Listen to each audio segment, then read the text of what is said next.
also pretty damn cool to come together as human beings on planet Earth. I'm glad we got some mindfulness in before we chat about the Warriors.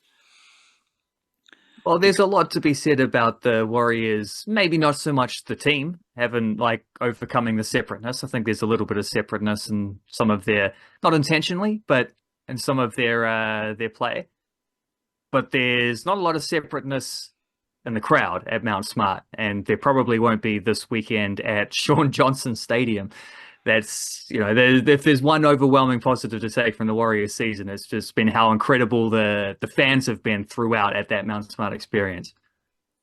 It's always buzzy when you're watching the Warriors at Mount Smart Stadium, because you're watching so many different cultures, ethnicities, young kids, old people. They're together, the family's there. You got middle-aged men on the piss. You got a couple of 20-year-old women sitting there with their signs. You got the Spider-Man. It's just such a good place to be, and it's people coming together under the umbrella of sport at the Temple of Mount Smart, at the temple of the one and only Shaun Johnson, and don't want to say it, but I'm going to say it. Shaun Johnson, who is currently in the midst of a 1, 2, 3, 4, 5, 6, 7, 8, an 8-game losing streak for Shaun Johnson, a 9-game streak without a win for Shaun Johnson. It's pretty damn strange. And it's part of Shaun Johnson having a 21% win rate this season. Said it before, say it again. Shaun Johnson has only had 2 seasons below 30% winning in his career since the start of 2011. 24% in 2022 and 21% in 2024. That's where Shaun Johnson is at as he bows out of his career. That's where the Warriors are at as they work towards the end of the 2024 season. This will be a celebration of Shaun Johnson, and that's how it should be. But I don't really know if the Warriors are going to win. So it's going to be good vibes with Shaun Johnson, or that's going to be pretty cool. But you might be better at math than me. If Shaun Johnson loses this game and the Warriors lose this game, he's going to go 3 wins, 11 losses, and 1 draw this season. I don't know what it will take for Shaun Johnson to get below 20% winning this season. But a couple more losses, maybe 1 more loss, which would be 3, 11, and 1 draw. 3 wins out of 14 games. No, it would be 3 wins out of 15 games if you're doing the math yourself. Which is exactly 20%. Then another loss would take him below 20%. Yeah. Crikey Jack, shiver me timbers. I said it a few weeks ago, these are awkward areas for the Warriors. The whole thing is awkward because the team kind of sucks. They're selling out games every which way, and Shaun Johnson's lost 8 games in a row. And somehow Shaun Johnson has lost 8 games in a row in 3, maybe 4, or 3 different stanzas. He lost round 7, round 8, round 9, round 10. Then he lost round 15. Then he lost round 16. Then he lost round 22 and round 24.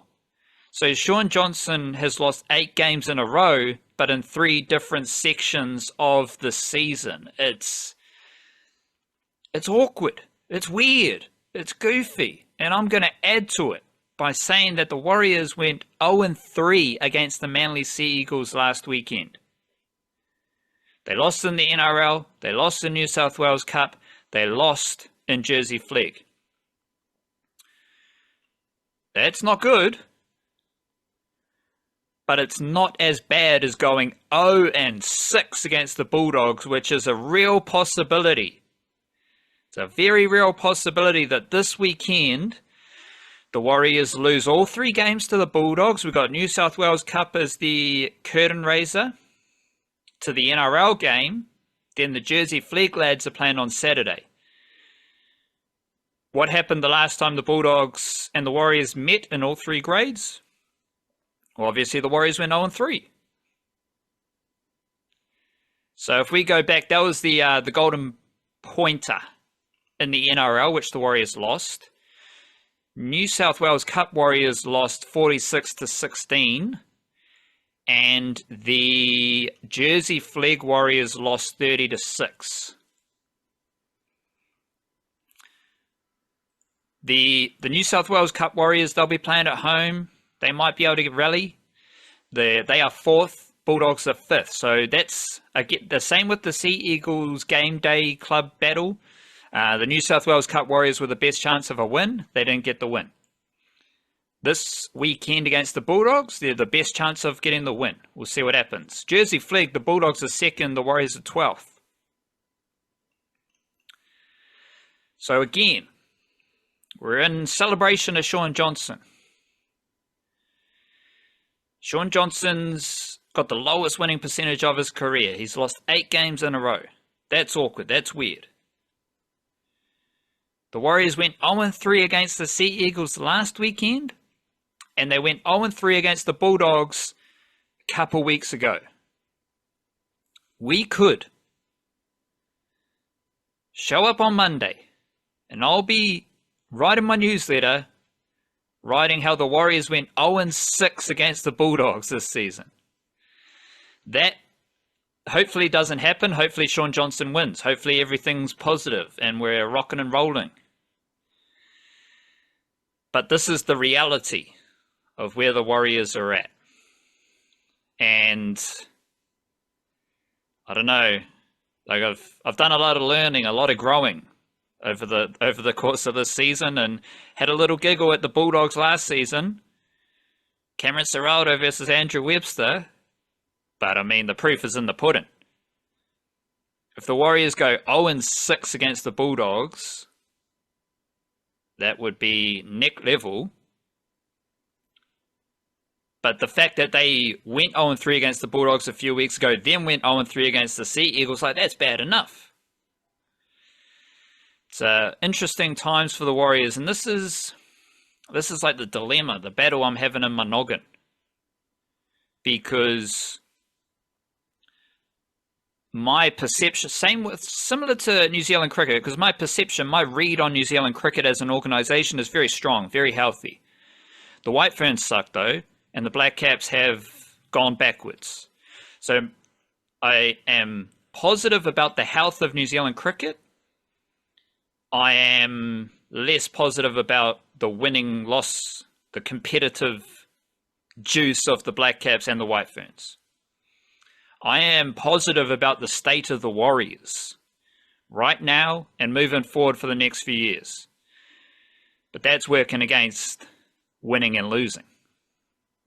And it's working against something that has stood out in a lot of the Warriors' losses, is just this yucky disconnection in the team. Like, just the players aren't connected. You can see that in defensive reads. You can see that in the body language that the players share between each other. You can see it in the fact that senior players are making errors. Younger players are making errors. The attacking motions are clunky. Passes are going above, behind, below players. Nothing about the Warriors on the field tells me they are connected. And that's a dangerous territory. That's why when the Warriors are like under adversity, no one's watching it being like, yeah, they're going to come back like they did last season. No one's watching the Warriors and thinking, yeah, they can claw their way back into this contest. Nah, like once the Sea Eagles scored a couple of tries, it was game over because the Warriors ain't doing shit. Let's be honest.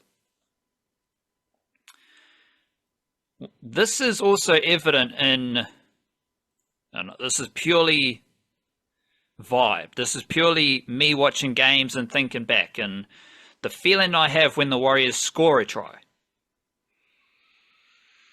Because if there's any shape involved, if there's any decoy runner involved, you've got to wait for the try confirmation because it's probably going to be disallowed for obstruction.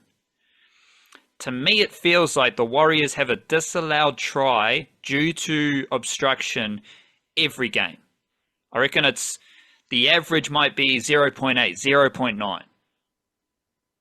Almost won a game, pretty much won a game. But there might be the odd game where they don't need to. This happened against the Seagulls. Now, I've got the GIF in our newsletter, and I'm just watching it over and over again right here as I'm talking to you. Daly Cherry Evans makes the most of it. He embraces Kurt Capewell. Like, he genuinely embraces him like a long-lost Queensland friend. And Adam Pompey's try is ruled out. This is an example of disconnection because the players aren't connected because they're not on the same wavelength of what needs to be done. But it's also kind of an example of bad coaching. So the players aren't connected with each other and the players aren't connected with the coaching. Because Kurt Capewell against the Sea Eagles, he runs his decoy line and he just stays in the defensive line. Now, we'll get into the Storm in a second because the Melbourne Storm, they're awesome. They're probably winning the minor premiership again. They defeated the Panthers over the weekend. I watched a couple of plays of Alex McDonald, who's a Kiwi, tackle machine. A lot of people don't necessarily know that he's from Aotearoa. I was watching him closely. He runs a decoy line. Like the Alex McDonald package is basically 95% tackling and awesome decoy running. Like, you can have a pretty good job in the NRL if you're not missing any tackles and you're running really good decoy lines. Like, you can have a job doing that. Because he runs his decoy line and he's like tiptoeing around defenders. The good NRL teams with good coaching know that the decoy runner cannot make contact with the defender. The decoy runner has to go through the defensive line or get out of there.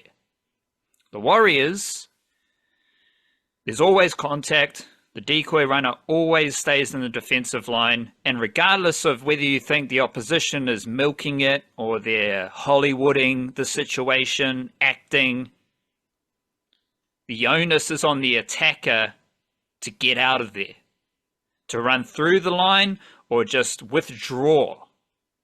The Warriors don't do that. The Warriors just concede an obstruction call and it's a disallowed try. To me, that's where the Warriors are at right now. Where the players are disconnected, there's just bad body language, there's bad attacking motions. How many times have we seen and talked about the Warriors going to their right edge, they just end up in a cul-de-sac, dead end. All this attacking shape to be with no overlap, no space, dead end. Whether it's Tainto Apiki, Sean Stickel-Klukster, Roger Tuivasa-Sheck at fullback, it has no impact on how crisp the attacking shape is. When they do score, it's probably going to be ruled out due to obstruction. This is just like, it's bad connection, it's bad coaching, to be honest, and yet I'm positive about where the Warriors are at. It's a very strange kind of situation. And I was thinking about this as well. This is a test for Andrew Webster. It's going to be fascinating to see how he builds his way out of this and whether he can improve as a coach to sharpen up these details, because these details win you games and lose you games.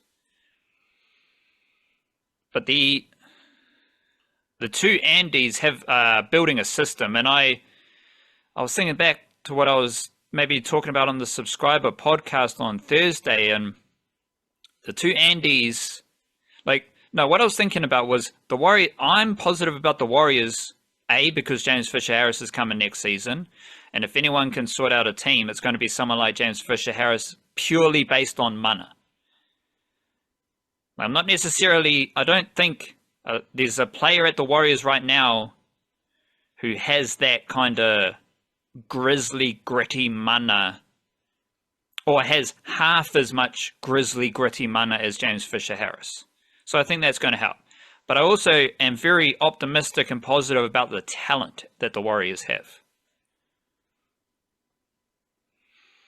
A lot of talent in their junior system. Like, a lot of these youngsters are... Like you might have a bench next season for the NRL team with Dimitri Sifikula, Leka Halasima, Jacob Laban, Andor Jacob Laban or Zion Maiu. That might be a bench next season, and that's going to be awesome. Like, these dudes are talented. The Warriors have always had talent, though, because they had an under-20s dynasty. So they've always had talent, but I'm optimistic about the talent they have right now. So what's different?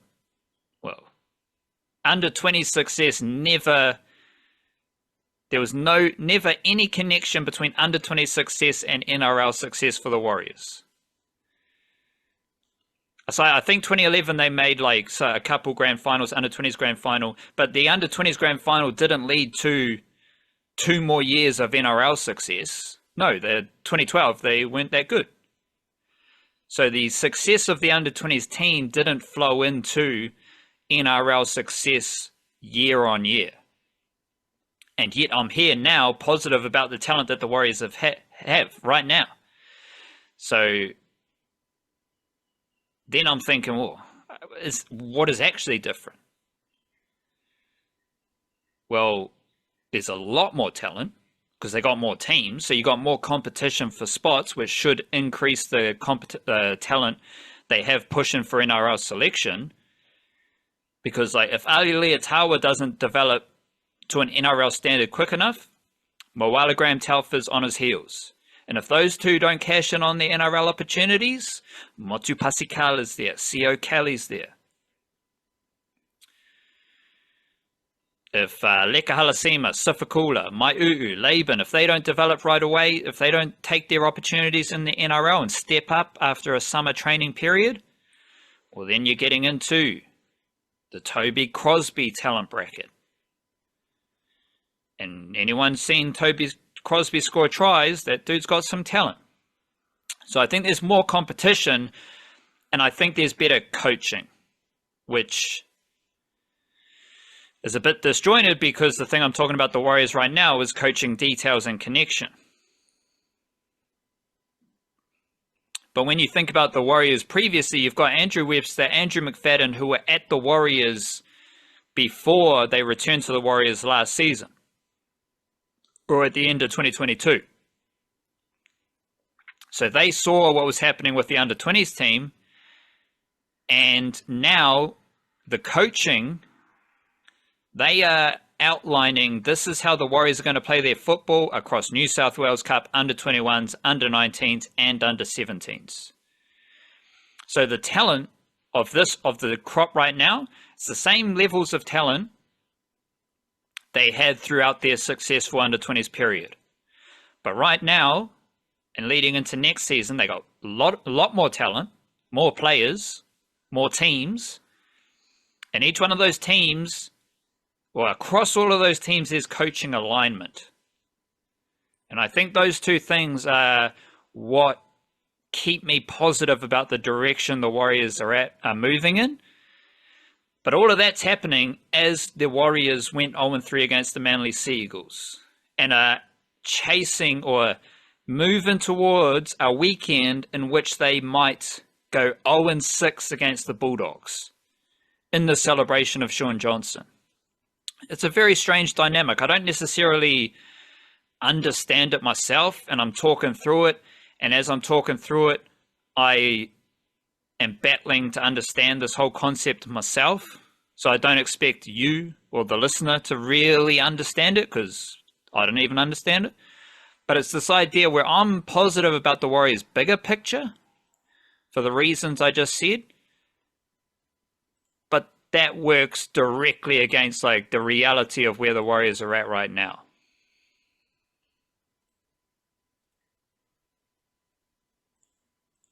Yeah, that's it's a funny I don't know. It's a good example of one of those two things can be true at the same time kind of situations, isn't it? Where because I think in the past there has been like when they had that under 20s dynasty and they were able to they were winning games and they were winning competitions, they were dominating, and I think there was an understanding that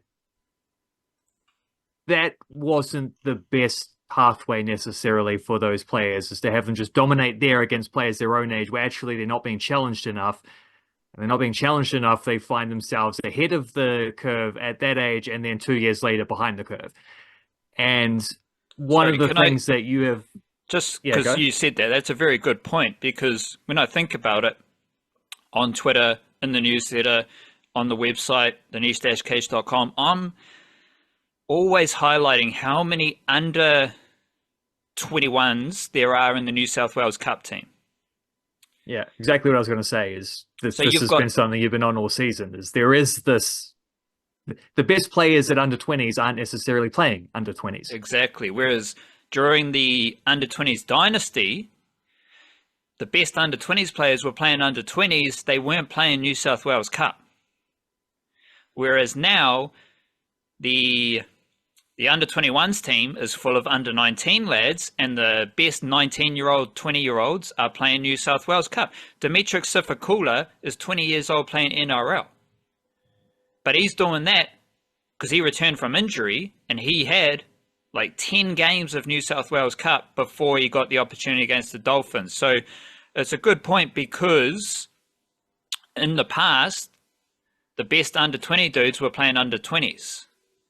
Whereas now those equivalent dudes are 10, 20 games into New South Wales Cup careers, and that most of them, Maiu'u, Laban, Sifakula, Liatawa, and Halasima, who's 18 years old, those dudes have already had a little taster of NRL, and it's just a taster, play a couple games, get back to reserve grade, keep building. But there's a clear difference between how the Warriors operated before, how they're operating now. There was like a skipped step. You're playing under 20s, you're going well, you're dominating. You might play one game of reserve grade, then you're in the NRL, and you're not ready. Whereas now, those same players are just being developed through New South Wales Cup. And you'll probably find like those players will be, I mean, well, it's not like they're any worse at this stage, but it's like you'd rather than rushing them in and saying this is like a superstar prospect who's going to play 15, 20 games next year as a 20, 21-year-old, you say, well, let's like get this on the steady path and say, where are they going to be at when like, don't worry about whether they've cracked first grade at this age, because most of them have, as you said, like most of them have, but it's like, it's a game here or there where there's injuries or suspensions. It's not consistent over and over and over. There was a little bit like, there was about a month there where Lika Halasima was getting in all these squads, but that's because he went in and did really well at debut. He had that big, the famous run where he got stopped just short of the try line, and he earned that, but then he earned that up until other guys came around and like, you're so back to where you were. it's another development wrinkle, because Leka Halasima, we have no idea what his best position is, but in those games, he was brought on and he played through the middle. For like his first involvements were as a middle forward. Then he's playing centre. Then he's playing edge forward. Like, he's literally played all three of those positions in the NRL already at 18 years old. Yeah, but it's not about where he's at 18. It's where is he going to be when he's 22, 23. And this is just a steadier pathway to, because like even, I don't know, even if you do, you can do the same development at NRL level if the opportunities are there, but it's just like there's stuff you can't be told. You just have to experience it. And if you experience that, like sometimes that stuff is harder to learn in the NRL because the spotlight is there and the pressure is there, and you just get written off so quickly if you get in there and you're not great from the start, and it can just destroy your confidence. And just being able to get, it's not just game after game, it's season after season. If you like, these guys are young enough that they could have like 2 or 3 seasons nailed on New South Wales Cup, really get to become veterans there, like get to play not just 20, 30 games, but 50, 60, 70, maybe 100 games there, and really get the idea. I mean, honestly, this is just the stuff we talk about the Black Caps, isn't it? It's like these guys who have year on year of developing themselves and at like developing their cricketing abilities and really discovering who they are as cricketers to make the Black Caps at 27, 28, 29, 30. Not at 21, 22, 23. Certainly not straight after an under-19s World Cup, which is kind of the only real comparable age grade development thing that we have. Those guys barely make first-class cricket the next year. The best of them will go into A grade cricket mostly, like Northern Districts A, Auckland A, etc. It takes time, but that time isn't being wasted. It's the more you play, the more you learn, basically. And you can see that. You can see that intention pretty clearly in how the Warriors have been handling these guys. That's a very interesting segue into the Melbourne Storm. So Melbourne Storm, excellent team. My segue is a bit far off from where I want to start with the Melbourne Storm. But the Melbourne Storm are awesome, right? So they're incredibly successful. What did I write here? Melbourne Storm, sustained excellence. That's what they are. Aside from like hating Cameron Smith or hating the salary cap, or like, I don't see how you can hate the Melbourne Storm wrestle when they did it. They just did some rugby league things better than anyone else. And they were in the rules at the time, then the rules changed. And what have the Melbourne Storm consistently done with player roster, with style of footy, with niggly tactics? They always just do something new. And that needs to be, I find that admirable, let alone the fact that they're one of the most entertaining teams right now, where maybe 2007, 2008, 2009, they were kind of viewed as this defensive, just bogged down in the mangroves type of team. Now they're one of the most entertaining teams. They're awesome. And they've been awesome for a long time. And they're just one of my favorite sports teams ever. Any sport in the world, Melbourne Storm, they're awesome. A lot of that's due to their connection to New Zealand. So you go the 1999 team who won the premiership against your Dragons. You've got Stephen Kearney, Tawa Tenika, and Matt Rua. They're in the team. Then you get into Adam Blair, the Bromwich brothers, Tohu Harris. I'm missing players. Did I write any other names down? Maybe. Sikamanu. Sikamanu's from Wellington. Nelson Asafa Solomona. Like how about this for 3 players recruited from first 15? Matt Duffy, Suliasu Vunivalu, Nelson Asafa Solomona. You don't get any better first 15 recruitment than that. The Melbourne Storm have always had players from New Zealand throughout this dynastic phase. It's not the under-20s Warriors dynasty. It's a top-tier, upper echelon sporting dynasty that most teams around the world would be envious of. So they've had that, which is why I love them, because they love New Zealand. That's fantastic. They have consistently updated their roster with players from New Zealand. But right now, the only player recruited from New Zealand is Nelson Asafa Solomona. Because you've got Alec MacDonald, Mr. Tackling at 95%, perfect decoy running. He was recruited from Queensland. Jerome Hughes was recruited from the Cowboys, I believe. Started with the Titans, then he went to the Cowboys. He was recruited from the Cowboys. Jack Howarth, he's pretty much an Australian who might opt for Kiwis eligibility. Joe Chan, he's from France, where his dad was working. Alex Chan, former Melbourne Storm player from New Zealand, he was working at Catalans, so Joe Chan came from there. Who else do we have? Kaius Fa'atili. This is where we're getting into the slow brew.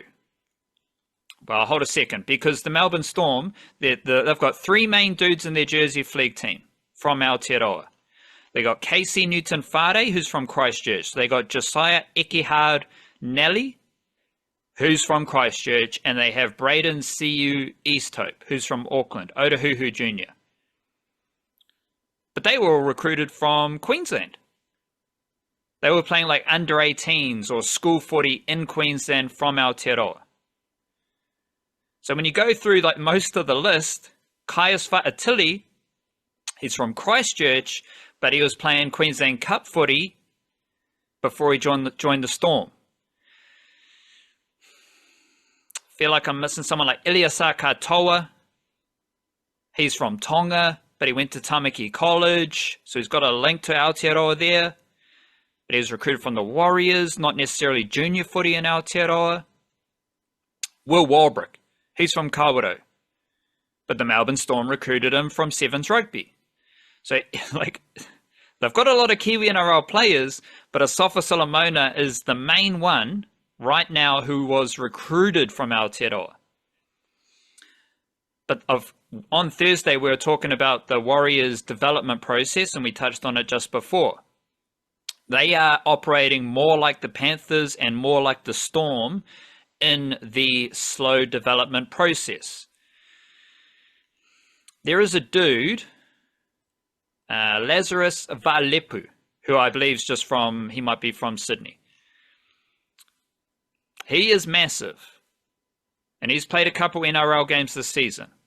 2022, 14 games in Queensland Cup. 2023, 21 games in New South Wales Cup. This season, he's got 16 games in New South Wales Cup. Most NRL teams would just rush him straight into NRL. The Storm is slow brewing him. This is informative with someone like Kaius Fa'atili. Anyone who's seen the highlights of Felix Fa'atili, who is massive, skillful in the Sharks system. Kaius is the older brother, and he is massive, mobile, skillful. He had a train and trial deal with the Melbourne Storm last summer. He played 14 games of Queensland Cup in 2023 with Wynnum. Now he's played 19 games of Queensland Cup with the Sunshine Coast Falcons. Kaius Fa'atili, assuming everything goes honka-dory with the Storm, he could play NRL footy.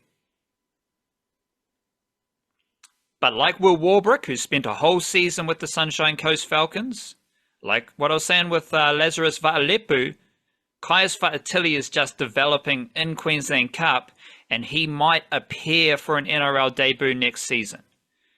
He's probably the next up Kiwi NRL junior in the Storm system.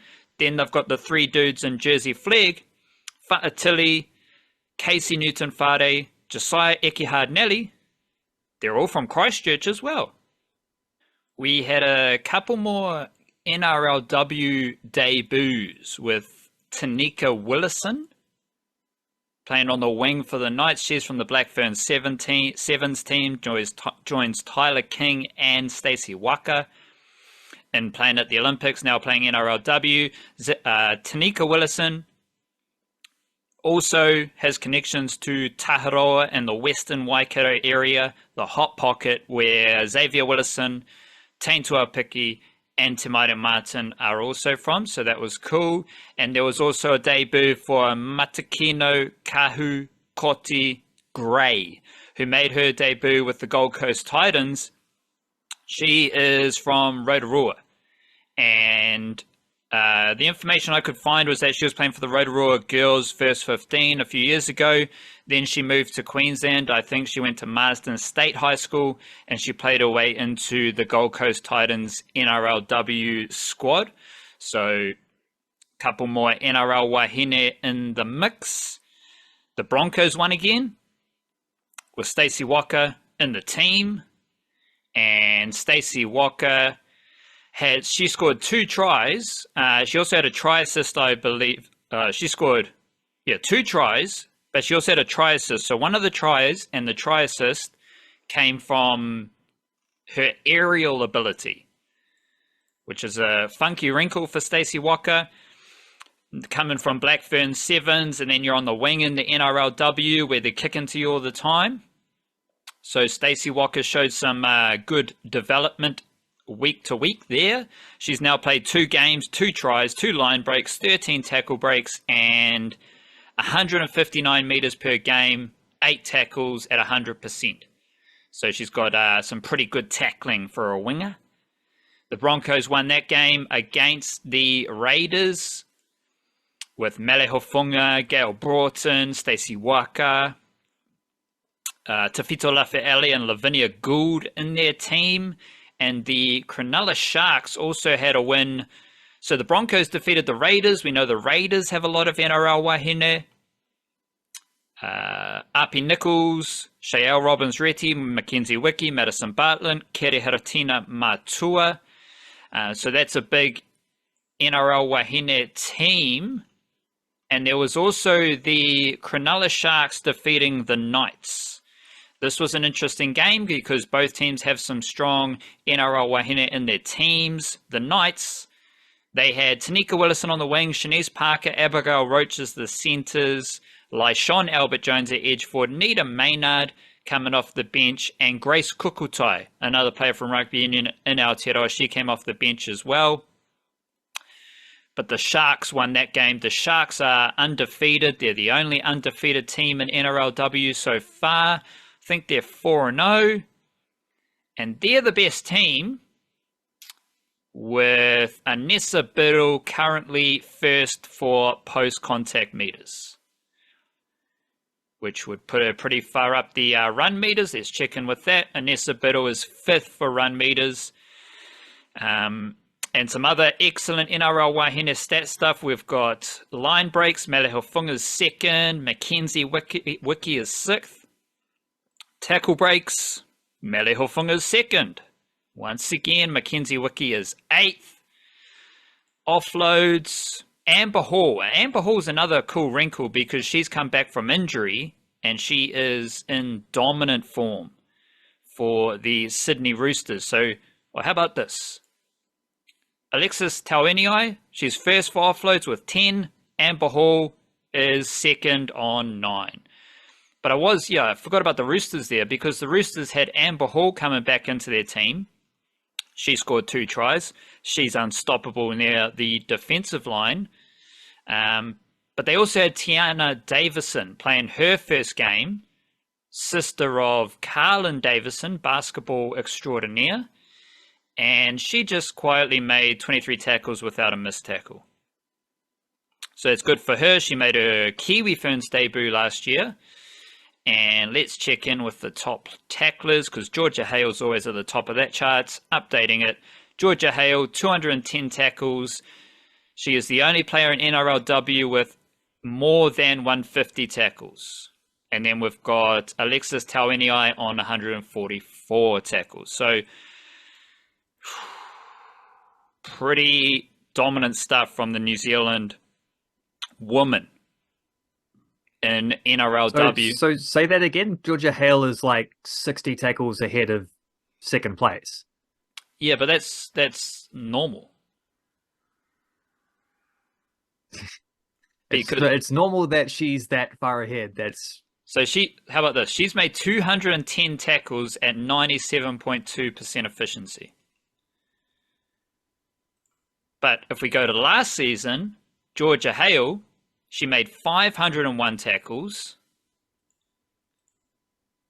The next best made 337. That's nearly like 50% more than that's, of second places. that's what Georgia Hale does. And last season, she made the 501 tackles at 98.8%. She has never missed more than 10 tackles in an NRL season, but she might get there with 6 tackles so far this season. The most interesting with Georgia Hale, though, first 5 seasons, she averaged less than 70 meters per game. She went up to 106 meters per game last year while making 501 tackles, almost 200 more tackles than the next best. Now she's at 122 meters per game and 210 tackles. So she's added a bunch of running meters to her quiver. She's always been an excellent tackler, but she wasn't necessarily a meter eater forward. Great passer as well.